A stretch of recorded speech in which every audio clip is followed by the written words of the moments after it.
அனைவருக்கும் வணக்கம். இன்னைக்கு வகுப்பில் நீங்கள் என்ன தெரிஞ்சுக்க போகிறீங்க அப்படின்னா, ப்ரெஷர் டியூ டு ஃப்ளூயிட் காலம் அட் ரெஸ்ட். ஓய்வில் உள்ள பாய்மத்தம்பத்தினால் அழுத்தம் எவ்வளோ இருக்குது அப்படிங்கிறத பற்றி தெரிஞ்சுக்கலாம் வாங்க. Pressure due to fluid column at rest.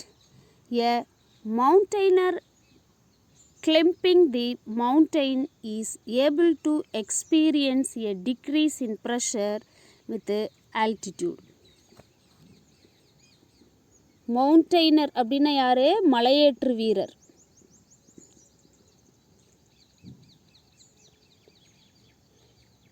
Climbing the mountain அப்படின்னா மலை மேலே ஏறும்போது ஏபிள் டு எக்ஸ்பீரியன்ஸ் அப்படின்னா உணர முடியும், உணர இயலும் அப்படின்னு சொல்லலாம். எதை உணர்றாங்க? A decrease in pressure with altitude.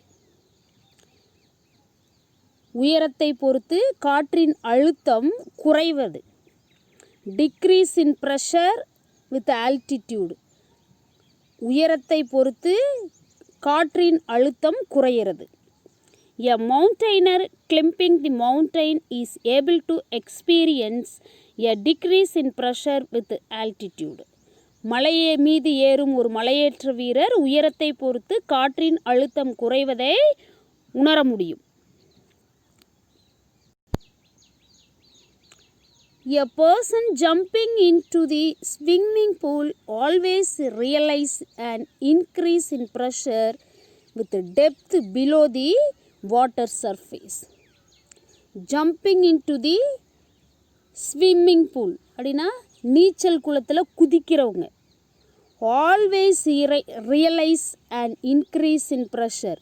எப்பவுமே அழுத்தம் அதிகமாகிறத உணர்ந்துக்கிட்டே இருப்பாங்க. With depth below the water surface. நீர்பரப்புக்கு கீழே ஆழம் செல்ல செல்ல அவங்க அழுத்தம் அதிகமாகிறத உணர்ந்துக்கிட்டே இருப்பாங்க. A person jumping into the swimming pool always realize an increase in pressure with depth below the water surface. நீச்சல் குளத்தில் குதிக்கிற ஒருவர் நீர்பரப்புக்கு கீழே ஆழமாக செல்லும்போது நீரின் அழுத்தம் அதிகரிப்பதை உணர்ந்துக்கிட்டே இருப்பாங்க. நம்ம இருக்கிற இடத்துல இருந்து மேல் நோக்கி போகும்போது அழுத்தம் குறையிறதா உணர்றோம். அதுவே கீழ் நோக்கி போகும்போது ஊடகத்தை பொறுத்து அழுத்தம் அதிகமாகிறதா உணர்றோம் இல்லைங்களா?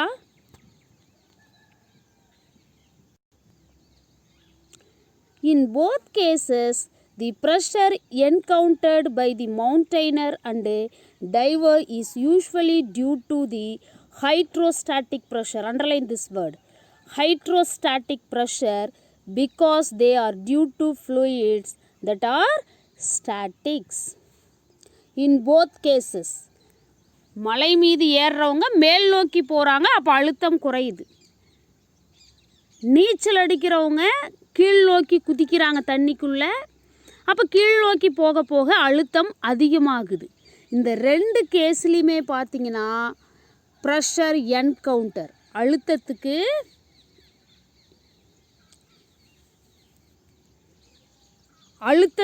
நம்ம முக்கியத்துவம் கொடுக்குறோம். ப்ரெஷரை பற்றி தான் பேசுகிறோம். பை மவுண்டெய்னர் அண்ட் டைவர், மலையேற்ற வீரர் மற்றும் யார்? நீச்சல் அடிக்கிறவங்க. Usually that is due to பாய்மங்களின் நீர்ம நிலை அழுத்தம். ஹைட்ரோஸ்டாட்டிக் ப்ரெஷர் அப்படின்னா நீர்ம நிலை அழுத்தம். Because they are due to fluids are in statics. அப்படின்னா என்ன அர்த்தம்? ஓய்வு நிலையில் இருக்கிற நிலையாக இருக்கிற பாய்மங்களோட நீர்ம நிலை அழுத்தம் தான் இந்த ரெண்டுக்குமே காரணம். In both the cases the pressure encountered by the mountaineer and and diver is usually due to the hydrostatic pressure because they are due to fluids that are static. இந்த இரண்டு நேர்வுகள்லையும் பார்த்திங்கன்னா மலையேற்ற வீரர் மற்றும் நீச்சல் வீரர் எதிர்கொண்ட அழுத்தமானது நிலையாக உள்ள பாய்மங்களின் நீர்மநிலை அழுத்தமாகும். மலை ஏறும்போது இருக்கிற பாய்மம் யார்? காற்று. நீச்சல் அடிக்கும் போது இருக்கிற பாய்மம் யாரு? வாட்டர், நீர். நான் ஏற்கனவே சொல்லியிருக்கோம், திரவத்தையும் திரவத்தையும் வாயுவையும் தான் நம்ம பாய்மங்கள், ஃப்ளூயிட்ஸ்ன்னு சொல்லுவோம் இல்லையா?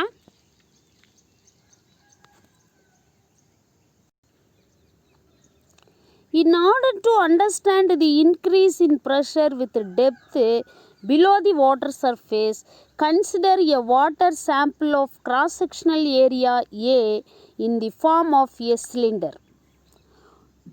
In order to understand the increase in pressure with depth below the water surface, நீர்ப்பரப்புக்கு கீழே ஆழத்தை பொறுத்து அழுத்தம் அதிகமாகிறத நாம் புரிஞ்சுக்கிறதுக்கு ஒரு விஷயத்தை கருத்தில் எடுத்துக்கணும். என்னது?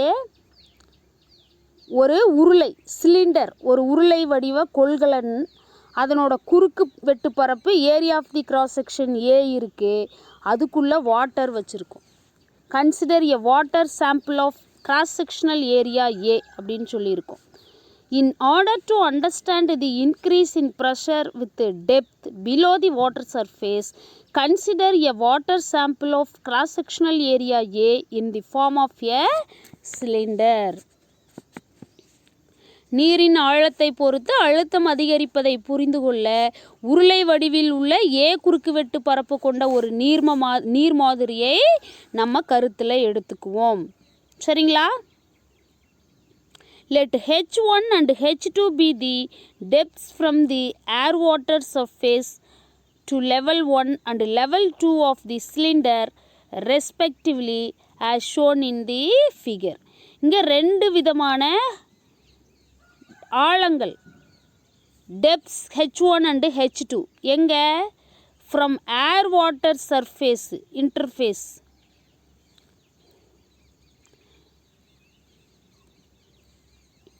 அது level 1 level 2 of the cylinder அப்படின்னு நம்ம சொல்லி கன்சிடர் பண்ணிக்கிறோம். Let H1 and H2 be the depths from the air water interface to level 1 and level 2 of the cylinder respectively. H1 மற்றும் H2 அப்படிங்கிறது முறையே உருளையின் மட்டம் 1 மற்றும் மட்டம் 2 ஆகியவைகள் காற்று நீர் இடைப்பகுதியிலிருந்து உள்ள ஆழங்கள் அப்படின்னு சொல்லி நம்ம அந்த படத்தில் காட்டி இருக்கிற மாதிரி எடுத்துக்கிறோம். இன்ட்ரோடக்ஷனில் ஒரு டயக்ராம் பார்த்தோம் இல்லையா? எஸ். இங்கே பாருங்கள், இங்கே தான் சிலிண்ட்ரிக்கல் ஷேப்பில் இருக்கிற கண்டெய்னரு. இதில் வந்து வாட்டர் ஃபில் பண்ணி வச்சுருக்கோம். இதனோட area of the cross section, இதுதான் area of the cross section அப்படின்னு சொல்கிறது, அகலம் அப்படின்னு சொல்லலாம். இது வந்து நம்ம ஏ அப்படின்னு சொல்லியிருக்கோம். இப்போ பாருங்கள், இங்கே ஒரு சாம்பிள் இருக்கு இல்லையா, வாட்டர் சாம்பிள் எடுத்திருக்கோம். டாப் வந்து லெவல் 1, பாட்டம் வந்து லெவல் 2. இப்போ ஏருக்கும் வாட்டர் டாப் லெவலுக்கு இடையில் இருக்கிற ஹைட்டை வந்து H1ன்னு எடுத்துக்கிறோம்.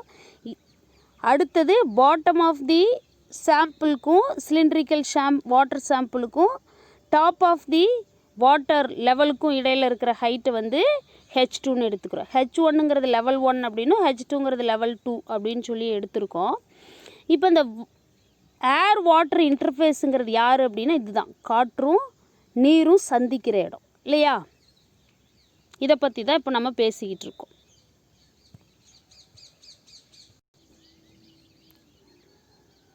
Let F1 be the force acting downwards on level 1 and F2 be the force acting upwards on level 2 such that F1 is equal to P1A and F2 is equal to P2A.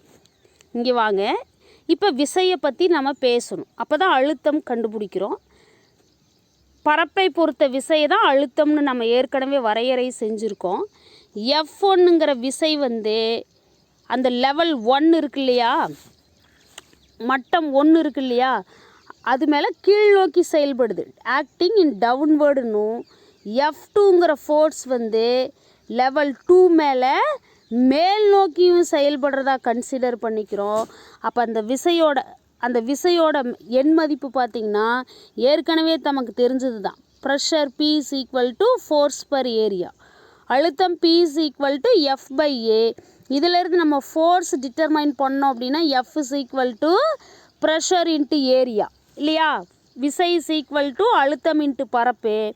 இது வந்து level 1ங்கிறதுனால force F1, pressure வந்து P1. Area of the cross section constant. அதே மாதிரி in case of F2 அப்படின்னு வரும்போது F2 is equal to P2 into A, அதை தான் சொல்லியிருக்கோம்.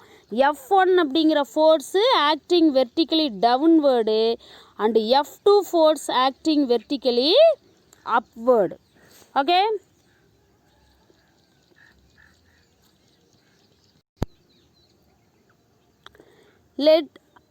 let us assume the mass of the sample to be m, and under equilibrium condition the total upward force F2 is balanced by the total downward force F1 plus mg.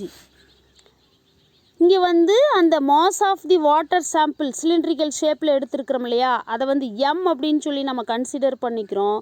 Under the equilibrium condition, அதாவது சமநிலையில் என்ன பண்ணுறோம் அப்படி, equilibrium condition அப்படின்னா சமநிலையில் வந்து total upward force F2வும் total downward force F1 plus weight of the water mg, gravity, due to gravity தானே வெயிட்டு. அப்போ டவுன்வேர்டு ஃபோர்ஸ் வந்து F1 ப்ளஸ் mg.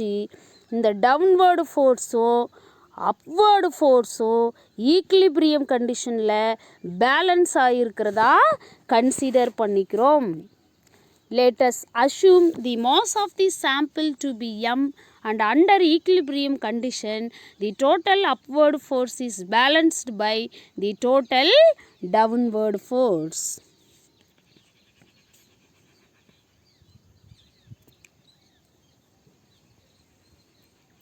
நீர் மாதிரி நிறை m அப்படின்னு எடுத்துக்கிறோம். சமநிலையில் மொத்த மேல்நோக்கிய விசையானது மொத்த கீழ்நோக்கிய விசையால் சமன் செய்யப்படுகிறது. In other words, the gravitational force will act downward. Yes, already I said this. In other words, the gravitational force will act downward, which is being exactly balanced by the difference between the forces F2 minus F1. Downward ஃபோர்ஸில் அடிஷ்னலாக கிராவிட்டியை பொறுத்து wait இருக்கிறதுனால இங்கே F2 அப்படிங்கிறது ஹையஸ்ட்டாகவும் F1 some lowest. அதனால் இதுக்கு difference கண்டுபிடிக்கும் போது F2 மைனஸ் F1. ஈக்லிபிரியம் கண்டிஷனில் இந்த ரெண்டு ஃபோர்ஸும் பேலன்ஸ்டாக இருக்குது இல்லையா. மாறாக கீழ்நோக்கி செயல்படும் புவியீர்ப்பு விசையானது விசையின் வேறுபாடு F2 மைனஸ் F1ஆல் சமன் செய்யப்படுகிறது.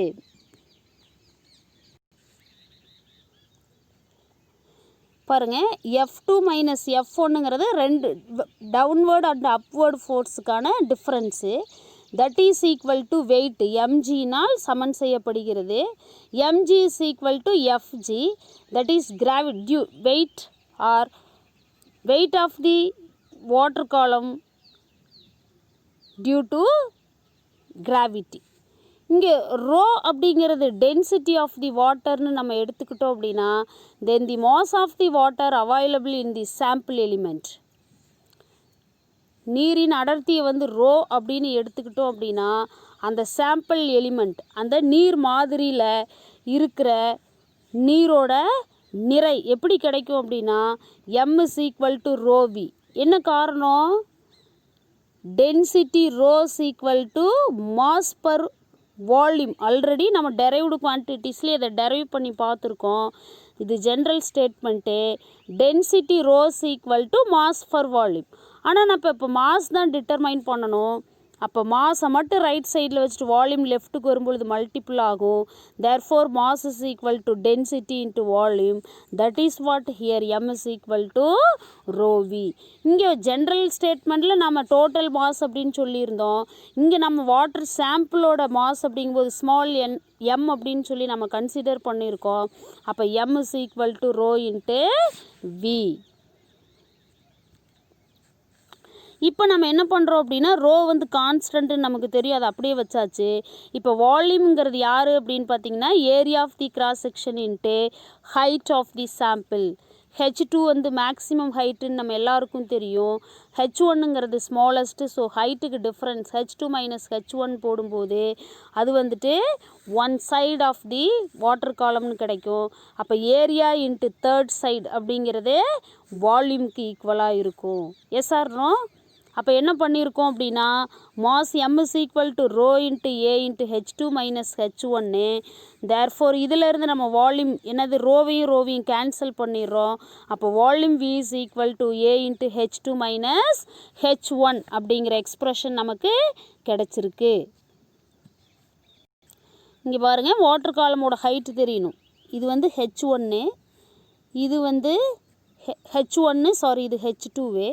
இப்போ இதுதான் நம்ம வாட்டர் சாம்பிள் சிலிண்ட்ரிக்கல் ஷேப்பில் எடுத்திருக்கோம். அப்போ இந்த ஹைட்டு தான் லெவல் 1க்கும் 2க்கும் இடையில் இருக்கிற ஹைட்டு தான் நமக்கு தெரியணும். அப்போ இந்த H2லேருந்து H1 மைனஸ் பண்ணோம் அப்படின்னா மீதி கிடைக்கிறது height of this water sample or water column நமக்கு கிடச்சிரும். Hence gravitational force Fg is equal to mgன்னு ஆல்ரெடி படிச்சிருந்தோம் இல்லையா? அப்போது எம்முக்கு பதிலாக நம்ம கண்டுபிடிச்சிருக்கிறோம் இல்லையா, rho into area into 1/3 side of the water column சொல்லலாம். இது வால்யூம்க்கு ஈக்குவலு.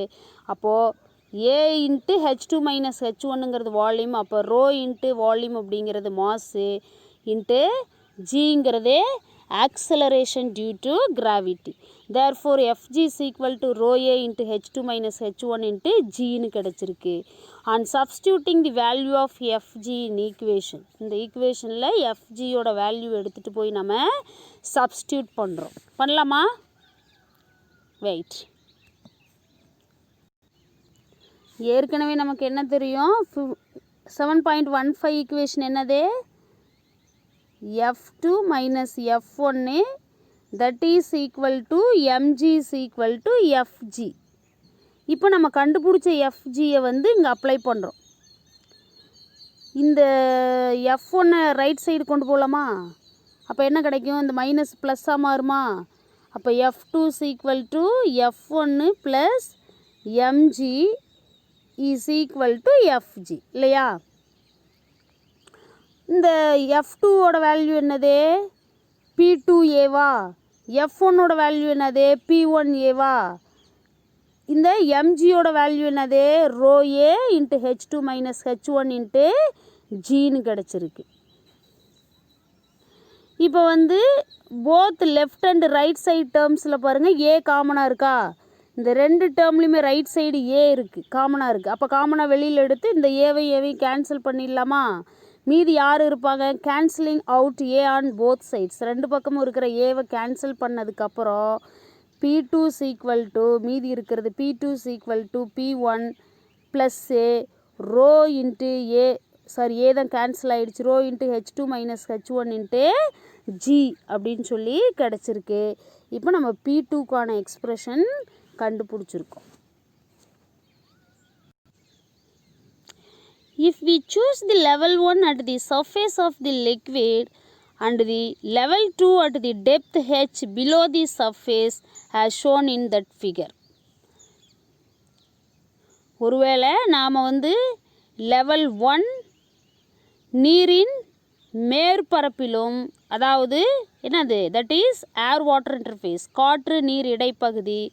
அதே மாதிரி லெவல் 2 அப்படிங்கிறது depth H below the surface, சர்ஃபேஸுக்கு கீழே ஹெச்சுங்கிற ஹைட்டில் லெவல் 2வை ஒருவேளை கன்சிடர் பண்ணிக்கிட்டோம் அப்படின்னா then the value of H1 becomes 0. அப்போ அந்த எக்ஸ்ப்ரெஷன் 7.16 இருக்கிற H1ஓட வேல்யூ என்ன ஆயிரும்? 0 ஆயிரும். And in turn P1 assumes the value of atmospheric pressure say as PA. அந்த ஈக்குவேஷனில் H1 0 ஆக்கிடுறோம் as per hour assumption. அப்புறம் P1 அப்படிங்கிறது அட்மாஸ்பியரிக் ப்ரெஷரோட வேல்யூன்னு கன்சிடர் பண்ணி அதை PA அப்படின்னு சொல்லி அப்ளை பண்ணுறோம்.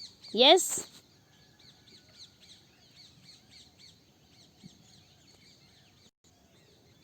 இங்கே பாருங்கள், லிக்விடு காலம் எடுத்துக்கிட்டோம் இல்லையா, இந்த தான் டோட்டல் ஹைட் பாட்டம் லெவலை வந்து லெவல் 2 பாட்டம் அப்படின்னும் இங்கே ப்ரெஷர் P அப்படின்னும் top of the air water இன்டர்ஃபேஸை வந்து லெவல் 1ன்னு எடுத்துக்கிட்டு அதனோட ஹைட்டு ஹெச்ன்னு எடுத்துக்கிறோம். அப்போ இங்கே H1 அப்படிங்கிறது 0 ஆகிடுச்சு. மீதி இந்த ஏர் ப்ரெஷர் P1 வந்து PA அப்படின்னு சொல்லி ஒரு வேளை கன்சிடர் பண்ணுனா நம்மளோட எக்ஸ்ப்ரெஷன் எப்படி மாறும் அப்படிங்கிறது தான் விஷயம். பார்க்கலாமா?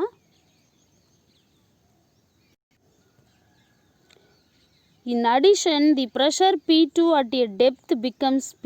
அடிஷ்னலாக பார்த்தீங்கன்னா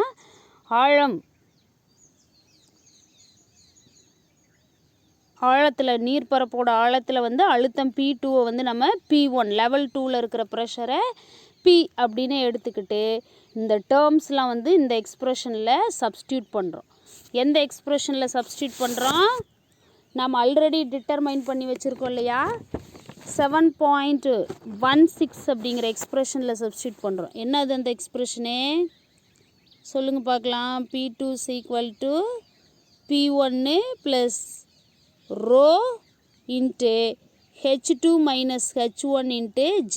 செகண்ட் டயக்ராமில் கன்சிடர் பண்ணுறபடி நம்மளோட கண்டிஷன்ஸை வந்து இந்த எபோவ் டிட்டர்மைன்ட் எக்ஸ்ப்ரெஷனில் சப்ஸ்டியூட் பண்ணுறோம்.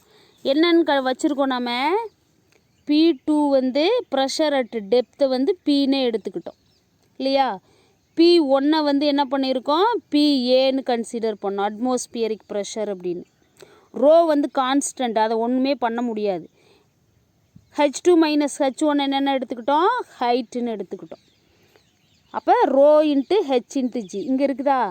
ப்ரெஷருக்கு P2க்கு பதிலாக P1, P1க்கு பதிலாக PA plus rho GH or rho HG எல்லாம் ஒன்று தான். கிடச்சிருச்சோ எக்ஸ்ப்ரெஷனே.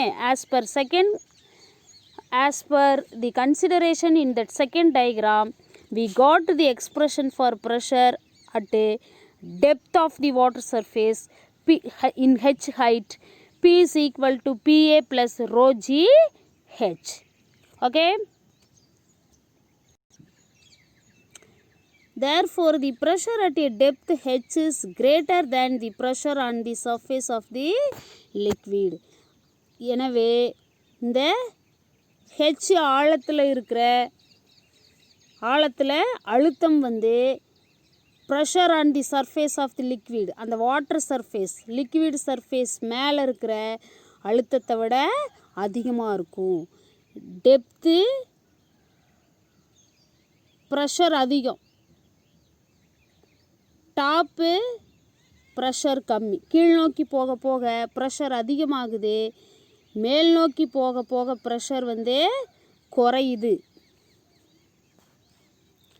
இப்போ புரிஞ்சுதா ஒரு இன்ட்ரோடக்ஷன். மலை ஏறும்போது மேல் நோக்கி போகிறோம், அப்போ அழுத்தம் குறையுது. நீச்சல் குளத்துக்குள்ளே குதிக்கும்போது கீழ் நோக்கி போகிறோம், அப்போ அழுத்தம் அதிகமாகுது. அதை தான் நம்ம என்ன பண்ணியிருக்கோம், இந்த எக்ஸ்பெரிமெண்ட்டில் ப்ரூஃப் பண்ணியிருக்கோம். S. If the atmospheric pressure is neglected or ignored, then the pressure at a depth H. Atmospheric pressure அப்படின்றது ஸ்டாண்டர்டு ப்ரெஷர் இல்லையா, காற்றழுத்தம். அதை வந்து நம்ம நெக்லெக்ட் பண்ணிடுறோம். அப்போ மீதி இருக்கிற ஹெச் ஆழத்தில் அழுத்தம் வந்து P is equal to rho GH. இதை நான் எங்கே உங்களுக்கு சொல்லி கொடுத்துருக்கேன், ஃபஸ்ட் லெசனில் மெஷர்மெண்ட்ஸில் சொல்லி கொடுத்துருக்கேன். ப்ராப்ளமில் அப்ளை பண்ணியிருக்கோம். P is equal to H rho Gன்னு அப்ளை பண்ணியிருக்கோம். இந்த எக்ஸ்ப்ரெஷன் எப்படி கிடைச்சதுன்னு இப்போ புரிஞ்சிருச்சா? ஓகே.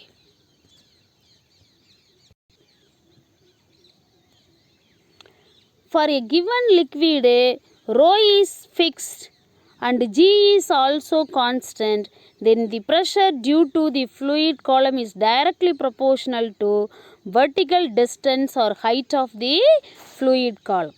கொடுக்கப்பட்ட திரவத்துக்கு ரோ அப்படிங்கிறது டென்சிட்டிங்கிறது கான்ஸ்டன்ட்னு நம்ம எல்லாருக்கும் தெரியும். G acceleration due to gravity where this experiment is located அப்படிங்கிறது கான்ஸ்டன்ட். எந்த இடத்துல இந்த சோதனை நம்ம செஞ்சு பார்க்குறோமோ அந்த இடத்துல புவியீர்ப்பு முடுக்க மாறிலி. அப்போ ரோ கான்ஸ்டன்ட்டு, ஜி கான்ஸ்டன்ட்டு. அப்போ pressure due to the fluid column, அந்த பாய்ம பரப்பை பொறுத்த அழுத்தம் எப்படி இருக்குது அப்படின்னா வெர்டிக்கல் டிஸ்டன்ஸ் அப்படின்னா செங்குத்து தொலைவு, அல்லது ஹைட் ஆஃப் தி லிக்விட் காலம், அந்த நீர் தம்பம் சொல்கிறோம் இல்லையா, அதனோட உயரத்துக்கு நேர்த்தகவில் இருக்குது. P is equal to rho g h. இங்கே rho density constant, g acceleration due to கான்ஸ்டண்ட்டாக இருக்கும் பொழுது pressure of the liquid column is directly proportional to height of the liquid column. Height அதிகமாக ஆக இது டவுன்வேர்டு ப்ரெஷர், ஆழத்தில் இது அழுத்தம்னு நமக்கு ஏற்கனவே தெரியும். உயரம் அதிகமாக அதிகமாக அழுத்தமும் அதிகமாகுது. ஹைட்டு டிக்ரீஸ் ஆச்சு அப்படின்னா ப்ரெஷரும் டிக்ரீஸ் ஆகும். All of you got my point? Okay.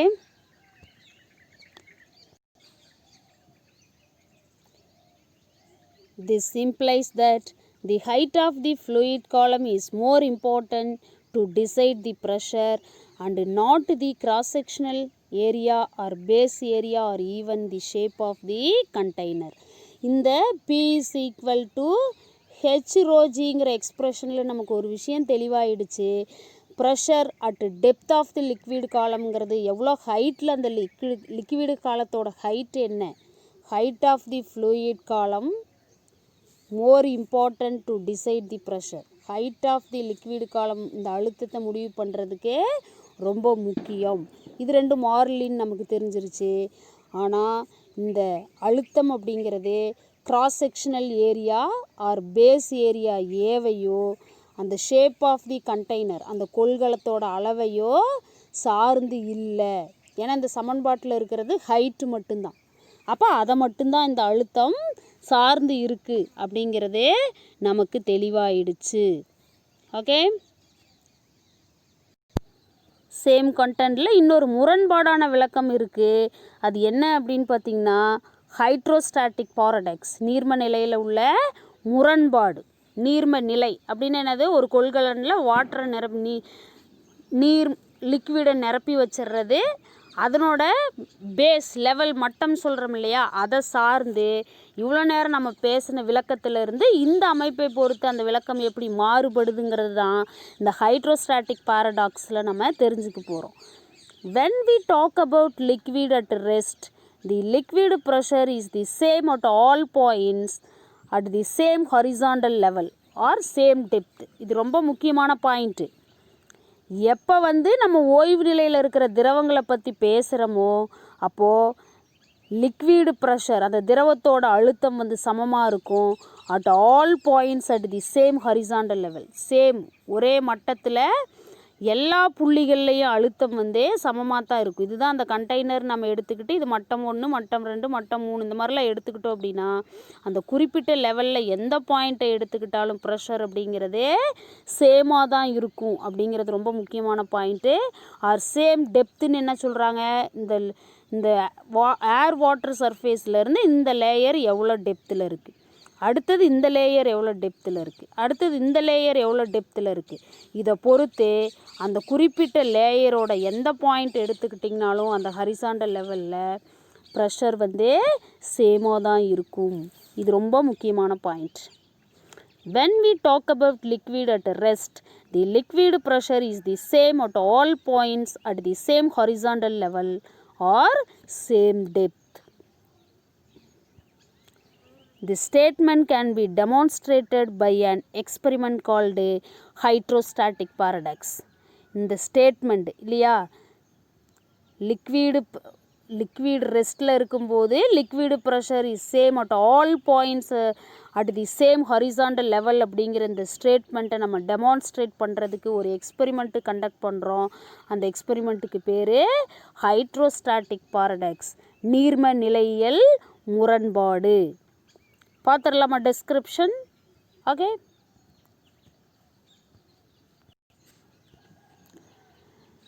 it is considered 3 vessels of different shapes ABC as shown in that figure. 3 vessels of different shapes ABC as shown in the figure. 3 vessels ABC அப்படிங்கிற 3 மாறுபட்ட வடிவங்கள் கொண்ட 3 கலன்களை நம்ம இந்த படத்தில் காட்டியிருக்கிற மாதிரி கருத்தில் எடுத்துக்கிறோம்.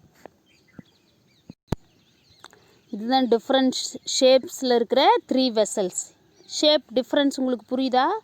இதுதான் டிஃப்ரெண்ட் ஷேப்பில் இருக்கிற 3 வெசல்ஸ். இது ஏபிசி நேம் கொடுத்துருக்கோம். இதில் வந்து லிக்விடை ஃபில் பண்ணி வச்சுருக்கோம். இப்போ இதுக்கு ஒரு லெவல் லிக்விட் லெவல் காமனாக இருக்கும் இல்லையா, பாட்டமில் இருந்து அதனோட ஹைட்டை வந்து நம்ம ஹெச்ன்னு எடுத்துக்கிறோம். These vessels are connected at the bottom by a horizontal pipe. இந்த 3 வெசல்களை என்ன பண்ணியிருக்கிறோம் அப்படின்னா ஒரு கிடைமட்ட குழாய் கூட என்ன பண்ணியிருக்கோம் அப்படின்னா இணைச்சிருக்கோம். When they are filled with liquid, say water, it occupies the same level even though the vessels hold different amounts of water. எப்போ வந்து லிக்விடை குறிப்பாக வாட்டர்னு சொல்லிக்கலாம், வாட்டரை ஃபில் பண்ணுறோமோ அப்போது இது வந்து என்ன பண்ணும், 3 வெசலும் வந்துன்னா சேம் லெவல் ஹைட்டை வந்து ஆக்குப்பை பண்ணிக்கும். Even different amounts of water, ஒவ்வொரு வெசலில் ஃபில் ஆகிற வாட்டரோட அளவு வேறு மாதிரி இருந்தாலும் அந்த 3 வெசலோட நீர் மட்டம் அப்படிங்கிறதே சமமாக தான் இருக்கும். When they are filled with a liquid, say water, it occupies the same level even though the vessels hold different amounts of water. அந்த சேம் லெவல் ஆஃப் வாட்டருங்கிறது ஆல்ரெடி நம்ம டயக்ராமில் பார்த்தோம். It is true because the liquid at the bottom of each section of the vessel experience the same pressure. ரொம்ப முக்கியம். என்ன அந்த water level ஈக்குவலாக இருக்கிறதுக்கு என்ன காரணம் அப்படின்னு பார்த்தீங்கன்னா, இட்ஸ் ட்ரூ, இது உண்மை தான். அதுக்கு என்ன காரணம் அப்படின்னு பார்த்தீங்கன்னா, liquid at the bottom section of the vessel experience the same pressure. அந்த 3 வெசல் கொள்கலன்கள் அல்லது அந்த குழாய்கள் கொள்கலன்கள் இருக்கு இல்லையா, அதனோட அடிமட்டம் பார்த்தீங்க அப்படின்னா சேம் ப்ரெஷர் சம அழுத்தத்தில் இருக்கிறதுனால தான் அந்த மேலே இருக்கிற நீர்மட்டம் வந்து சமமாக இருக்குது. It is true because the liquid at the bottom of each section of the vessel experiences the same pressure. இதுக்கு பேர் தான் ஹரிசாண்டல் பைப்பு. ஏபிசி அப்படிங்கிற டிஃப்ரெண்ட் ஷேப் இருக்கிற 3 வெசல்ஸ் எடுத்துக்கிட்டு அதில் லிக்விடு குறிப்பாக வாட்ரு ஃபில் பண்ணுறதா வச்சுக்கிறோம். இங்கே இந்த பாட்டம் சர்ஃபேஸில் வந்து நம்ம ஏற்கனவே படித்தது தான், ப்ரெஷர் வந்து எப்படி இருக்கும், ஒரு வாட்டர் லெவல் ஒரு லிக்விட் லெவல் எடுத்துக்கிட்டோம் அப்படின்னா அந்த லெவலில் எல்லா பாயிண்ட்லேயும் ப்ரெஷர் சேமாக தான் இருக்கும். இது ஹரிசாண்டல் பைப் அப்படிங்கிறதுனால இங்கே ப்ரெஷர் சேமாக இருக்குது. அதனால தான் டிஃப்ரெண்ட் ஷேப் இருக்கிற different quantity of water fill ஆகியிருந்தாலும் அந்த water level of these 3 vessels அப்படிங்கிறதே சேமாகவே இருக்குது அப்படிங்கிறத தான் நாம் இந்த எக்ஸ்பெரிமெண்ட்லேருந்து தெரிஞ்சுக்கிறோம். Okay, fine.